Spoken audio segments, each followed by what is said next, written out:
What's up, everybody? It's the De La Fit Podcast. I am Philly's number one son, a.k.a. The Body Alchemist.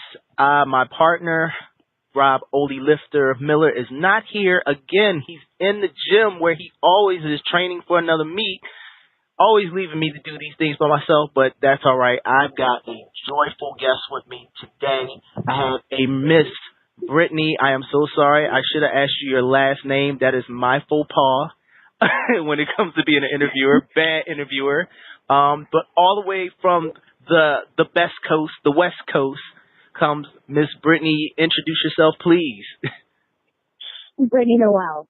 Miss Brittany. Now, see, how did I miss that right there? One of my best friends who lives in LA is named Noel, so I don't know how I missed that. Those people off because they think that it's like Noel or something. It's not really my last name. It's actually kind of more of my stage name type situation. So it's okay. People, but it's Brittany Noel. Awesome. All right. Well, I have with me Miss Brittany Noel. She is a fitness trainer, as well as am I certain you're also a physique? You used to participate in the physique competitions. Am I correct? I used to compete in bodybuilding competitions as a bikini competitor, not as a physique competitor. Okay, all right. I might have misread your Instagram. Again, forgive me for that. But no worries. All right, you're a part of the podcast. We actually met on an app, everyone, called Live.me, which I stream. I used to stream a little bit heavier. I've kind of leaned off a lot since I've been doing the podcast with my partner, but that's where I actually met or saw Brittany Noel do her first stream. And I was like, wow, I really like the information that she was imparting, and she's got a great personality. She's always full of energy, and I like her workout. So, I saw her on there, and we talked, and I told her about the podcast, and she shouted back at me. She's like, yo, you need to have me on as a guest. And I was like, you know what? I do need to have you on as a guest. So, thus, she is here. So, for the people out there, can you break down a little bit about your history and how you got started in the health and fitness industry?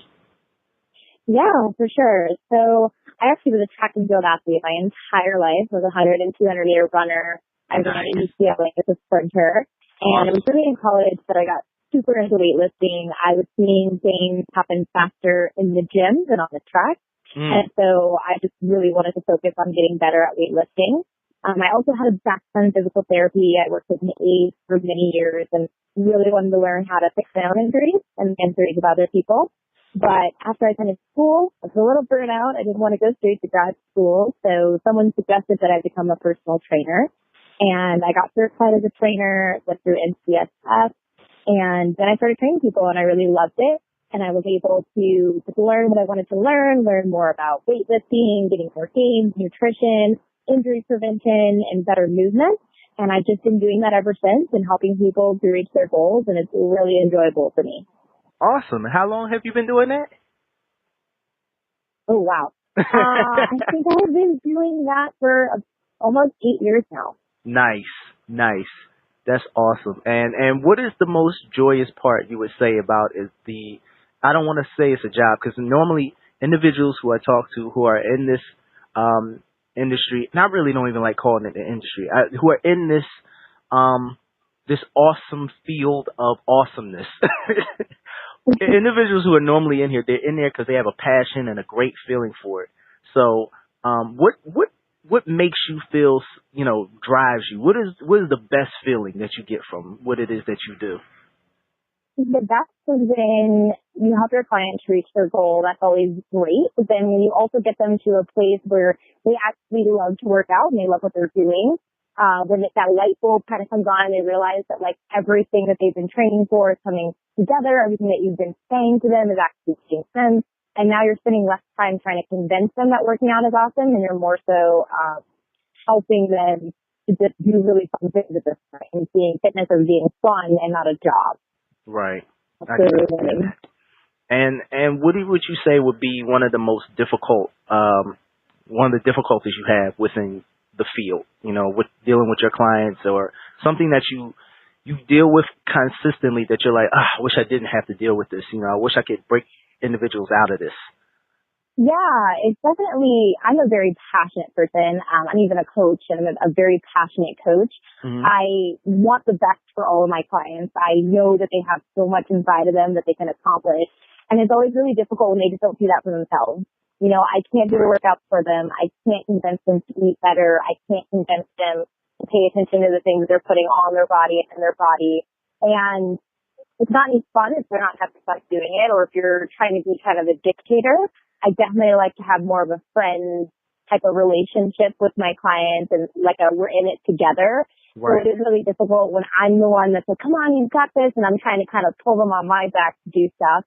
And ultimately, as a coach, sometimes you just have to realize that you can't save everybody, and everybody kind of comes on at their own pace. So I try not to get frustrated with people who aren't as committed to their goals as I am. I just have to say that I'm giving it my all. I'm giving them the best part of me that I can. And if they're just not ready for that at this time in their life, no problem.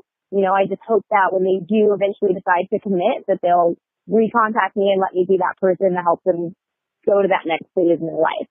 But that's definitely the most frustrating part, is just people that aren't as committed to it as you are as their trainer. Right. I can understand that. There's individuals I find that, myself being a trainer, that they want the success without the work. They definitely want the success without the work. And it, like you said, it is so difficult to get individuals to understand. Hold on, let me back up. It's so difficult to get individuals to understand that this is a lifestyle and not just something to do for the moment.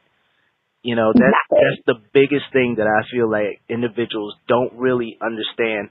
And even when they come to trainers, they kind of have like I don't know, they have this weird mentality of what it is that we do. Like we're half genie, half drill sergeant, you know? Like, exactly, 100%, yeah.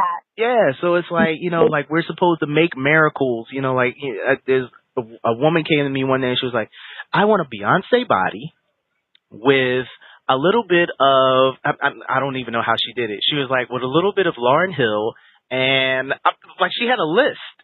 You know what I mean? I'm like, how do you do that? That's not possible. I get that all the time, and I actually have a reputation for being pretty blunt. Like, most people find me funny, but some people will find me offensive. So most of the time, I'm a pretty blunt trainer. And so when people come to me and they're like, hey girl, you know, I'm trying to have, you know, a Beyonce body and like a Nicki Minaj butt and like J-Lo's arms in 2 weeks. I'm like, that's great. That's amazing. I would love all that too, but it's just not going to happen. We all have our genes that our mother gave us. And I can help you reach your potential in your body, but I also need more 2 weeks to do this. So how about you start with me now, and I'll get you right in maybe 2 months, 2 years. We can get you to a realistic goal for your body.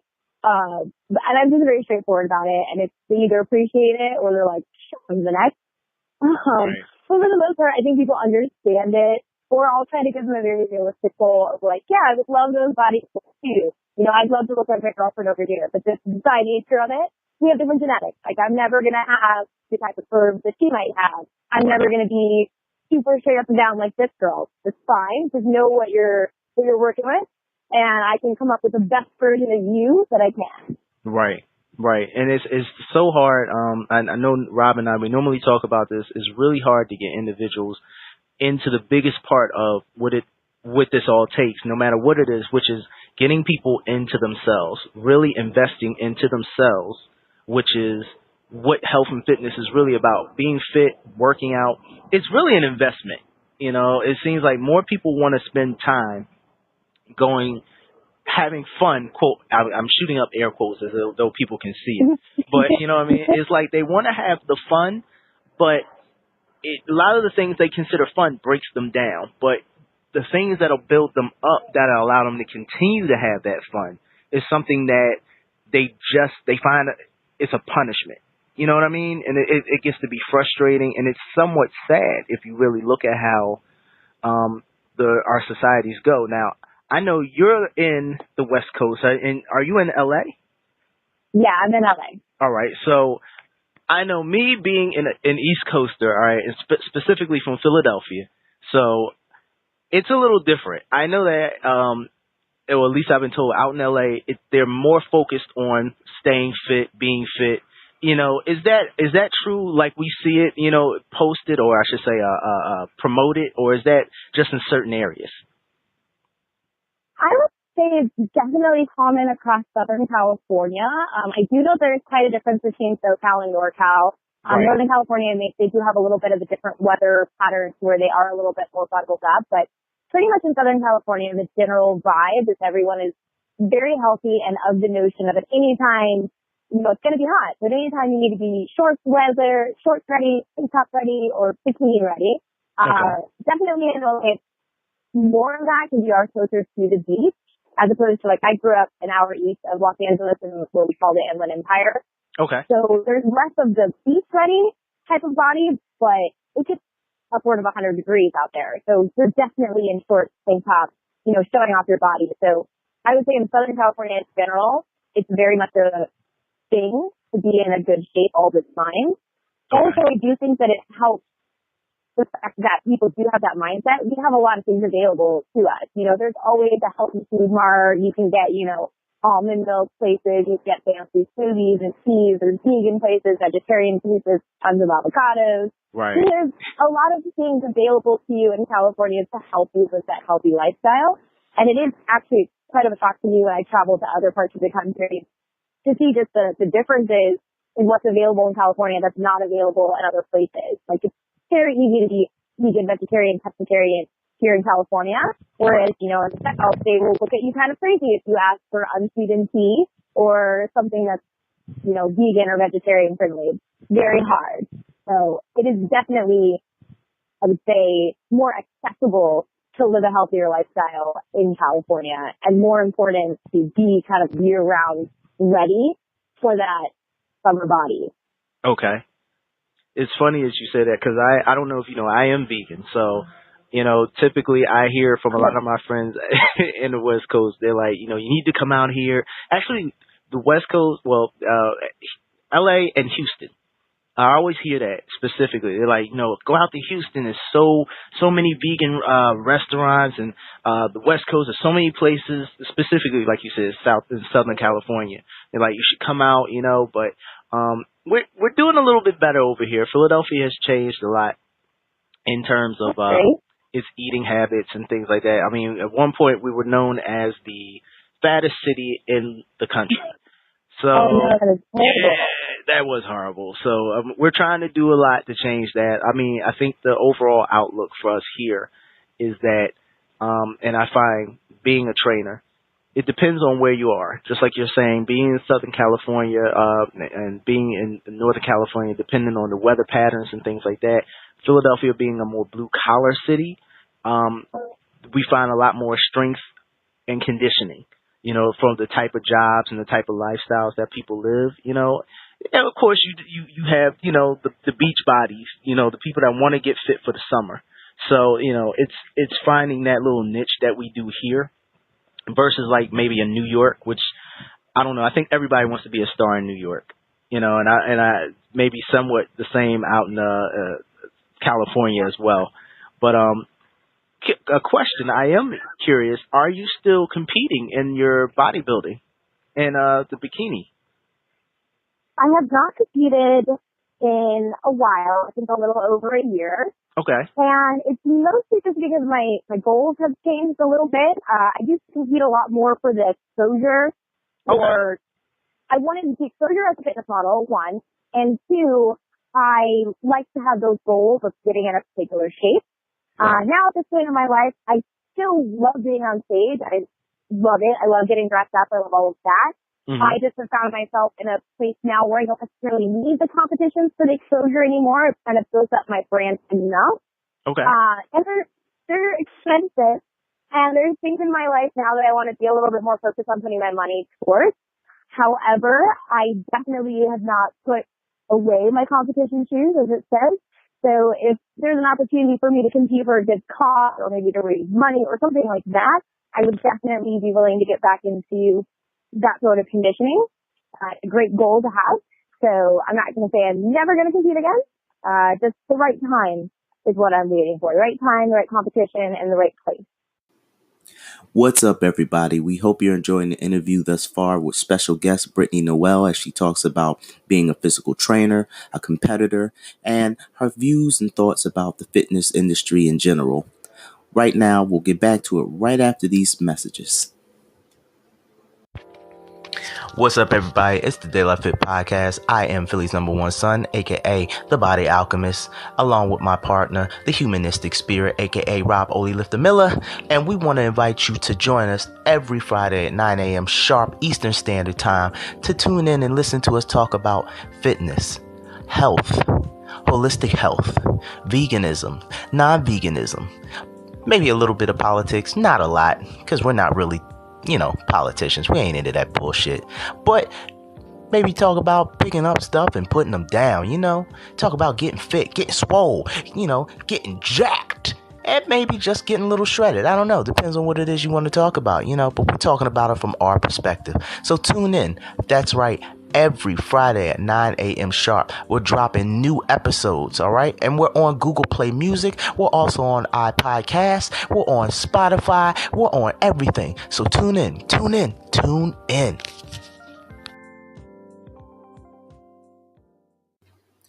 Welcome back to the Day Life Fit Podcast, where we continue our interview with personal trainer, bodybuilder, and competitor, Brittany Noel. Okay. And what would you say, being a seasoned competitor, for those that are listening who might want to venture into that same role as you, all right, that same competition and trying it out for the first time. Maybe they have friends or they're in the gym. What advice would you give them? I would say just be very confident in who you are as a person and what your decisions are. I think that in that space it's very hard because you feel yourself competing with people and feeling like you have to measure up to someone else's opinion.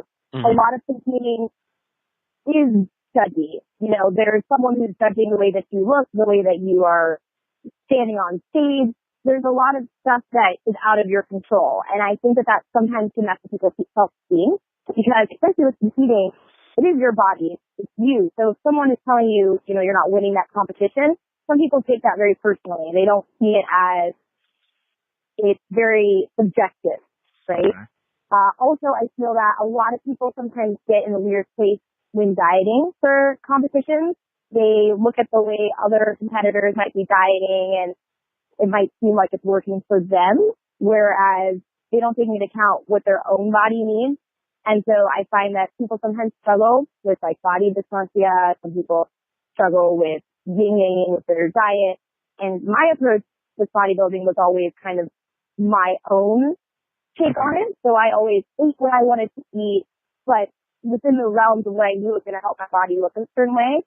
But I didn't necessarily do what the other bodybuilders did in terms of, I only eat tilapia, or I eat this many eggs a day, or I, avoid these things. I kind of came up with my own formula and it worked for me. And so I encourage people that are competing to not necessarily just do what other people are doing for the sake of, because that's what they said, and more so do their own research, figure out what their own body needs, and figure out how they can get in competition shape without sacrificing, the things that they love to do at the same time.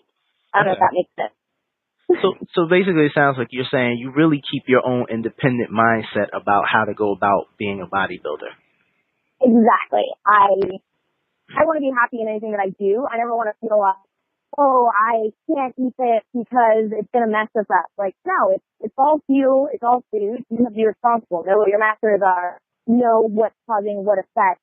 And so I like to have fun. I like to have fun on stage. I like to have fun at photo shoots. I don't ever want to feel like I'm miserable or, missing out on certain things.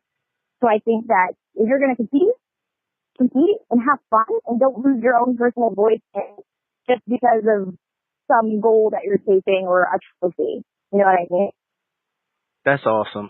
You know what? I have to give you kudos because you're the first individual I've ever heard, man or woman, who says to keep their own mindset within competition when it comes to that. Yes. I've heard many individuals, I've heard bodybuilders talk about the fact of how hard it can be because of the mundane consistency of, like you said, eating chicken with now mind you, I'm not a bodybuilder. I do more strength and conditioning training, powerlifting, and calisthenics.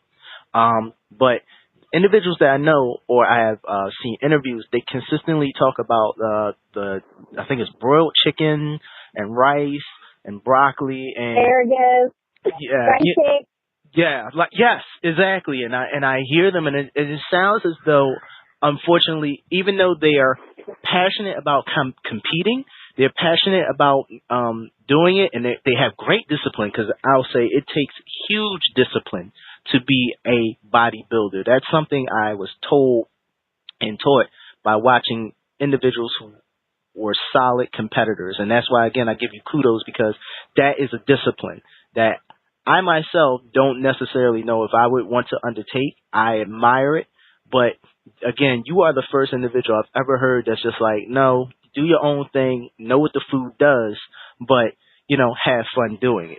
And I don't really hear that many people talk like that. I feel like I feel like in the industry, it's a little bit of a taboo. Everybody wants to be like, well, this is just how it is. And I, even as a child, have always been that person that kind of ask questions, the why behind it. And I've honestly done bodybuilding both ways. I did a competition where I made up my own meal plan. I stuck to it. I listened to my body and I got on stage and I won. I did another competition where just for the sake of it, we did it kind of the traditional way.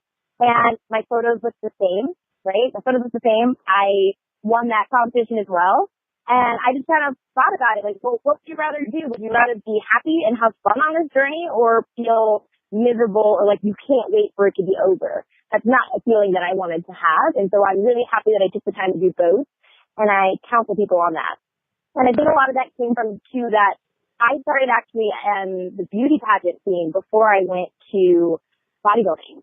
Okay. And that's an interesting scene in the beauty pageant world because a lot of girls have self-esteem issues because they're constantly being put up on stage and judged. And you're being judged on your body, the way you talk, the way you answer questions, the way your hair looks, a lot of very personal things. Right. And at that point, I kind of was like, well, this is ridiculous. At any given time, just depending on who my judges are, one judge might think that I'm amazing just because I'm a brunette, whereas another judge might think I'm not amazing because I am 2 inches too tall. Stuff that's outside of my control and so subjective. And so that really helped me change my mindset when it went to bodybuilding to just be like, this is ultimately just fun. It's about how I feel on stage, how I look on stage, what my personality is. I always thought it was great when I would get off stage and people would say, oh my God, you have such a great smile or you have such great energy on stage. I'd rather someone tell me that than, oh man, your six pack was amazing. Right. That's going to fade in time, but my personality isn't. So I always just say, don't lose track of who you are while you're competing because people will notice you for the person that you are and not just because of your aesthetic. And I think people lose track of that a lot. I have to agree totally. First one, again, that's amazing. I'm so glad. Every interview we've done, we just started really getting a group of individuals that our list, because we form a list of who we want to come on the show. And, every time we talk to different individuals, it's hard. I get drawn in because when you get people that are really interesting, that are really, like, as you were saying, passionate, they can really express themselves. So I'm really pleased you're on the show right now because now I get to ask you some more questions just for myself, for my own education. And one thing is I want to ask you is, I know for myself, there are women that will come to me and they'll say, I want to get fit, but I don't want to look like a man. That's something am consistently, that bothers me because I feel that they have the wrong concept of what resistance training will do to them. How do you deal with that, or do you deal with that within the industry, within being a personal trainer? All the time. And the way that I deal with it is honestly from me and what I call my band of really strong ladies. Mm-hmm.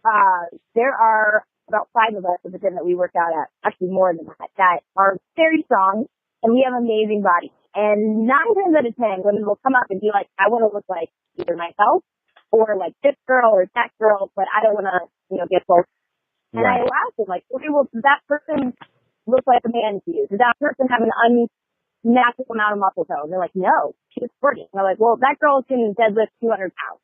Nice. Or I was like, I squat 225 pounds. There's no way. I'm like, absolutely. Being strong, lifting weights is not going to make you bulk up. In fact, I've been trying to bulk up for 15 years, and I'll explain to them, and they'll laugh at me. I'm like, it's very hard to put on muscle as a woman naturally, unless you're going through extreme lengths. And so from that point, I just break down the science to them and explain, and I let them kind of come to their own conclusion and realization of kind of what they're saying is a little bit far-fetched. And the best way is, again, just by having them point out to me, well, look at these women around here at the facility. You know, what women do you think have the ideal body that you want? Well, if that's the ideal body you want, why don't you go talk to that woman? What she does. Is she strength trained? You know, is she working out with a 5-pound weight, or do you see her with a 20? And I think it just takes them actually speaking to real women who have the body type they want and that actually do it, so that they can get that misconception out of their head and realize, like, oh, okay, I just didn't know. You know, a lot of it's just ignorance. Right. So, true. That's very true. What would you say also for, and this one is for me, but also for the men out there who are trainers, how should we, and I want to ask this the best way, 'cause what advice would you give to us when training women? All right. Because I know for me, I always want to give the best, period. You know, I don't care who it is, but I want to know how I can be a better trainer, or how I can facilitate better. What would you say to all the other men trainers out there who are training women, who have women clients? What would you say to them? Give them advice, or us advice? I would say forget that they're a woman. Think of them as a person. So obviously don't forget that they're a woman in the way that you are speaking to them and like being polite. It's not speaking to them the way that you would your homies. But in terms of what you think that she and her body is capable of doing, understand that, you know, just because she's a woman doesn't mean that she can't potentially lift a certain amount. But also be cognizant, though, that your goals as a man might not be her goals. So talk to the woman, ask, you know, what are the body parts you want to focus on? And if they're saying, you know, your typical things, legs, butt, abs, great, maybe take the time to explain to her, well, why would shoulders and chest be beneficial to her too? Understand that, like, this isn't just a guy's workout. This is an overall way for you to be strong as a woman. And as a man, I think that you have the potential to be just as strong as any other man or just any other person. So I want to give you a full body workout, a way that you can feel empowered in anything that you're doing at the gym. I want to get you to a point where you can come in here, set your mind to whatever exercise you want to do and achieve it. Just making sure that you as a male are speaking to that woman like she has the full potential to do any exercise she wants to at the gym, work out any body part without fear of getting bulky or without fear of not being capable of doing that. Does that make sense? That makes perfect sense. And in short, it seems like, and it's a basic. You're saying just see the person and train them. That's exactly what it seems like you're saying. Yeah. Don't get into anything else. Just train the person. Right. Like, I can't tell you how many times I walk into the gym a lot of times. Guys are like, oh, you're such a tiny, like, little woman. And I know that they mean it in a complimentary way. Mm-hmm. But like, if I'm by the weight next to them, they'll, you know, offer me the 10s or the 5s. And it's offensive a little bit. Like, what makes you think I can't have the 20s or the 30s just because I'm tiny? I'm still strong. Right. Are you going to grab those weights? You know, offer.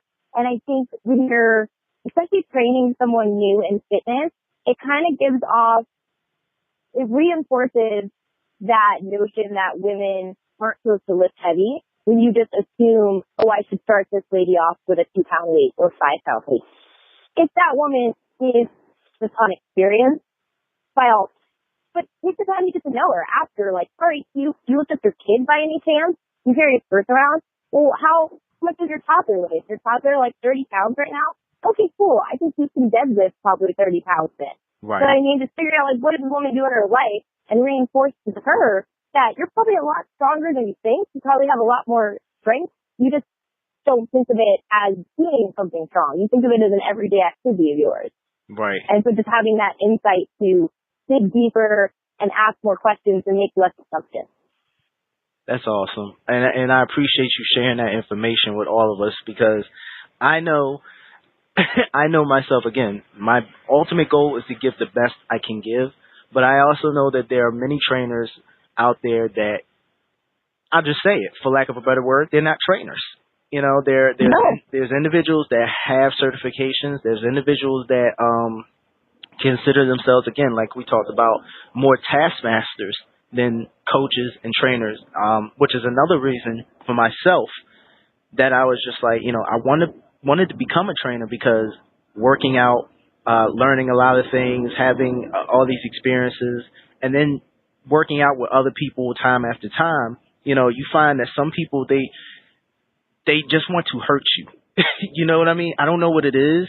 It's a sick type of thing. I once watched a guy go into the gym. I knew he knew nothing. And the guys who was with, they were bigger guys. And I was like, this seemed like an ego stroke for them, just to be like, what's that? Go hard or go home. And, shout out all the macho BS that we always hear, and that's on the shirts and all the other stuff. And, that's what made me want to be that. So, again, anytime we get to talk to individuals and hear their passion, hear their mantras of what fitness is, it's a good thing, because this platform gives us the opportunity to share it with others to hear, so they know that what true physical fitness, training, learning, health is all about. It's not about pain. It shouldn't be about pain, and that's just in our perspective, and that's how we always try to approach it.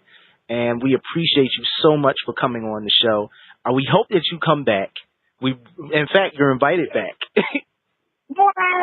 You're definitely invited back.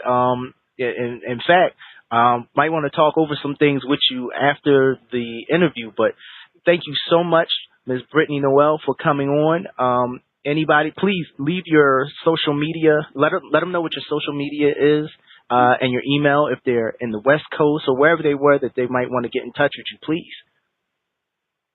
Yeah, so my Instagram is B as in Brittany _Noel Fitness. And you can email me at BrittanyNoelFitness@gmail.com. I spell Brittany Brittany, and Noel is Noelle. Okay. What about, do you have an Instagram or? Yeah, so the Instagram is B _Noel Fitness. Okay, awesome. And thank you again, Brittany Noel, for coming on to the De La Fit podcast. We welcome you again anytime, and tune in to us next time. The podcast you just heard was published with Anchor. Got something you want to say to the creator of this show? Send them a voice message using the Anchor app, free for iOS and Android.